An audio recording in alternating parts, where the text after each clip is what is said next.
கடவுள் எத்தன்மையோடு இந்த சுத்த சன்மார்க்க யோகிகிட்ட கேட்ட பொழுது அவர்கள் சுத்த சன்மார்கள் யோகிகள் என்ன பண்ணாங்கன்னா, வாயை திறந்து ஒரு வார்த்தை சொல்ல முடியும், கடவுள் இப்படி அப்படி. கண்ணில் இருந்து தண்ணியா கொட்டுதே தவிர அவங்க வாயை திறந்து கடவுள் இப்படின்னு ஒரு வார்த்தை அவங்களால சொல்ல முடியவில்லை அப்படின்னு. மறைகளெல்லாம் கூறுகிற பாட்டு உன் பாட்டு, இது வெறும் முகவரி அப்படின்ற. அவரை பத்தி யாராலையும் உலகத்துல இருக்க எல்லா வரையும் ப்ரிஃபேஸ் தான் எழுதுது அப்படின்றார். கடவுளோட ப்ரிஃபேஸ். உன்னை பத்தி நான் பேசுறேன்னு அணுத்துணியும் பேச துணியுமா, 1000 கோடி நாவுடையோன் எனினும் உன் புகழை அணுத்துணியும் பேச முடியுமோன்னு அழுகுறாங்க.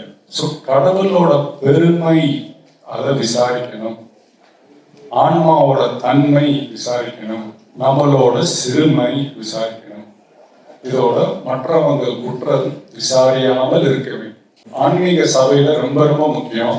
நான் இங்க இருக்கேன், நீங்க அங்க இருக்கீங்க, இந்த குற்றம் விசாரிக்காமல் இருக்கிறத ஐயா ரொம்ப சிறப்பா சொல்றாரு.